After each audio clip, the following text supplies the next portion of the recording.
Okay, so first off, you want to take your garlic, put it in a cup with a little plate. I saw this on a food thing, and you shake it really hard and really fast. And what it does is it separates the garlic from the things that are a pain to, and I mean, it does a really amazing job. So that's one thing you want to start. Okay, and then here's the garlic. Here's a yellow onion, not a sweet onion, regular onion. There's a pound of sirloin or ground beef or lean ground beef, pound of Italian sausage, Italian seasoning. I like the Schillings garlic salt, or McCormick I mean, and crushed tomatoes and a can of tomato paste. Those are pretty much the ingredients that you're going to use, okay? This is for just a small batch. I forgot olive oil. You need olive oil for browning the garlic and the onion, okay? So, chopping up the onion. I like nice small pieces.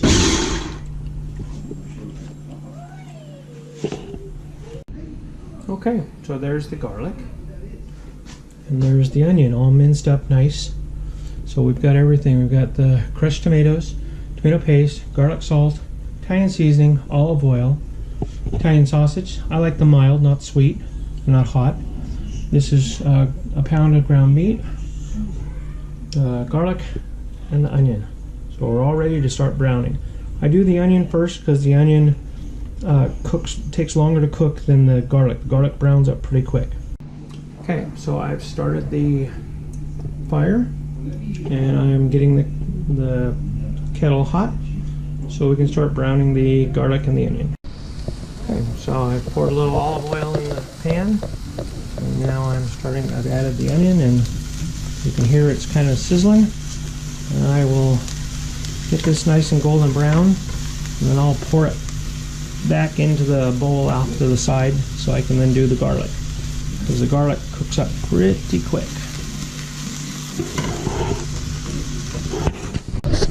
Okay, so it's browning up quite nicely. You just gotta, I let it sit for a minute, then I come back in and stir it. So it's getting kind of nice and golden brown and cooked. And I'll let it cook for another minute, and then I'll fold it away and do the same with the garlic. Okay. As you can see, it's nice and golden brown. I put it in here so you can kind of get it out. It's like about a half a cup. Okay, now I got the garlic in here. It browns up really fast, so you just kind of keep stirring it around. The onion and the oil. I added a little more olive oil. But it doesn't take very much to brown the garlic, because the garlic cooks up. And you don't want it blackened, you just want kind of same thing, kind of a golden brown, just so it's a little cooked. Kind of brings out the richness of the garlic. Keep it in the oil and just kind of cooking it up a little bit so it's not raw. And the sauce will cook it up too, but just get it kind of golden brown. Just kind of work it a little bit. And then what I'll do is I'll add that to the onion mix and just put it off to the side, so then I can brown the sausage and the ground beef. So yeah, so now it's looking nicely cooked, nice and golden brown. I think we're pretty good. Okay, there we go. Okay, so I've added the garlic to the onion and put it aside, and now I've put the pound of sirloin, ground sirloin, and put half of the package. Usually use about half of the meat. So because you want more. I don't want more ground beef than the and so then I just break it up and brown this. Then I'll add some garlic salt. You know, salt cooks off, so you don't have to worry too much at this point about the salt. So just garlic salting everything, lots of salt. And then as far as the seasoning goes, when you're using the Italian seasoning, I've gone ahead and noticed that I like doing this, so I'll add some Italian seasoning now. And so what you do is you want to kind of grind it down into your, and what you're doing is you're basically in a nice big healthy, and kind of grind it into your palm to break up, because it's been in the jar for a while drying up. So by rubbing it around, you're releasing the flavors. Now I go ahead and add the seasoning right to the ground meat, so that you're seasoning the beef. Because a lot of times when I used to make sauce, I would, you know, do the meat and then put all the tomatoes in, put all the other stuff, and then I add the seasoning, and then I noticed that the meat tasted good, but it didn't have that real full flavor. So this way it helps already get the, especially if you're making a quick sauce, like you're going to cook it the same day you're going to eat it. I always like to make my sauce the day or two ahead, and that way everything all gets to soak together, kind of like making a good chili or something.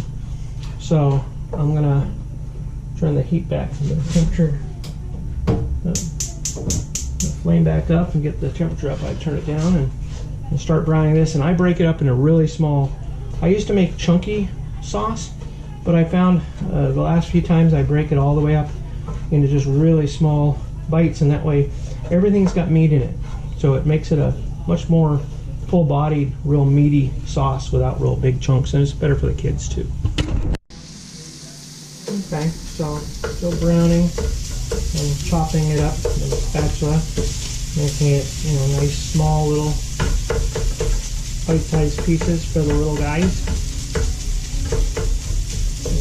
I used to make it real chunky, but I kind of like making it smaller now. Like I said, you make sure you have meat just about in every bite. I think it's better.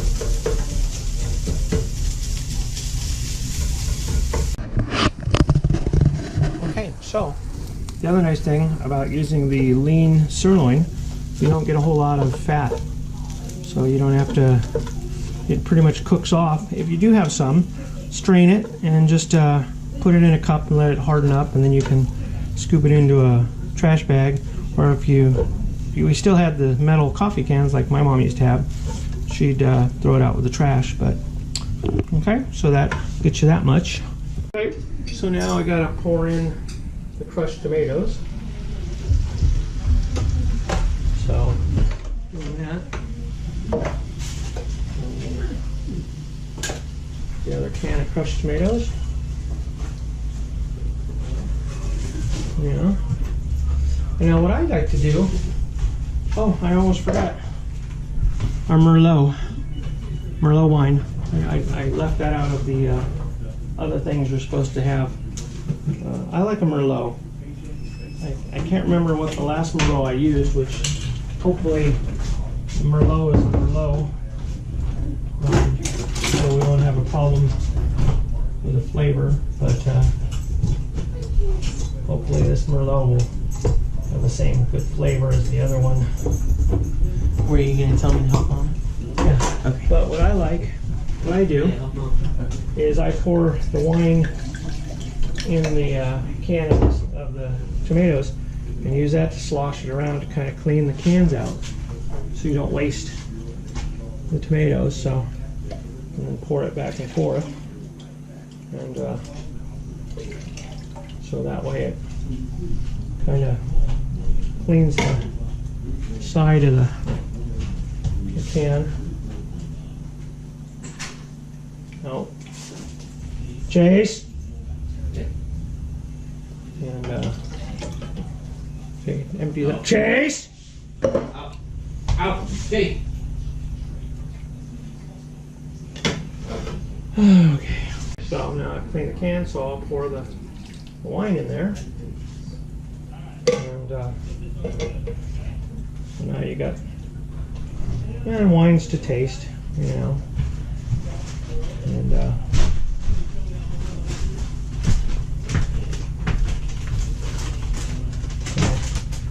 so now you got that, and then don't want to forget the onions and the garlic. So that gets mixed in too.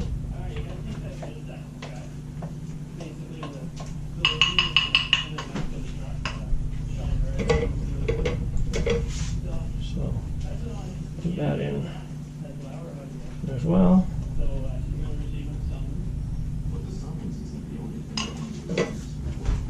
I like keeping one of the cans. I use the can for putting my utensils in. So, you know, this gets all mixed into that. And turn the heat up because you want to bring it to a good simmer.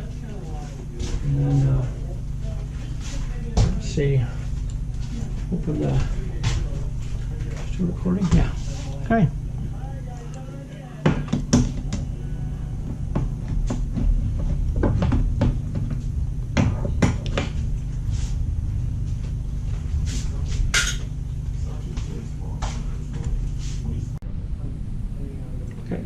I'll add the tomato paste. Uh-oh, made a mistake. This says pesto flavor, so I'm tossing it out. I wish I'd have caught that. I do not add any flavored stuff. And the sauce actually looks pretty thick, so I'm not that worried about not putting the paste in. So I'm gonna scratch that, unfortunately, because I've accidentally used you know, crushed tomatoes with a flavor in it, and it was horrible. It totally changed the flavor of the sauce. So I wish I'd have caught that. So be very cautious when you buy your sauces and stuff, obviously. And then now I'm adding a little more seasoning. Again, I'm kind of grinding it up, my fingers, my palm, to release the flavor. So that's it, and then I'm just going to simmer it. I want to bring it to almost a boil. You'll see it boiling really good. And it looks like it needs a little more red wine. So you know, there's about a half a cup red wine, and we just keep on going. Okay, so now I'm going to add a little more garlic salt. You know, just lightly dust over the top, and kind of mix it in. And then I'll put that there and put the cover on, and we'll just let it simmer for a little while. Okay, there you go. Looks pretty good, huh? Well, I am cooking. It's 79 in here.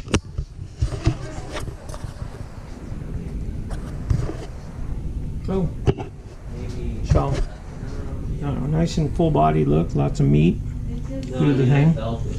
Pretty good. And then we're just gonna let it get up to a good hot, get it kind of bubbling, because you want it to really get hot.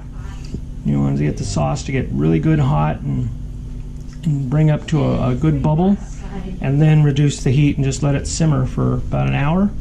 Yeah, see, now we're starting to bubble.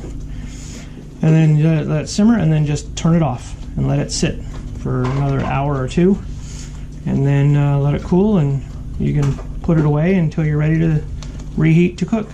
Okay?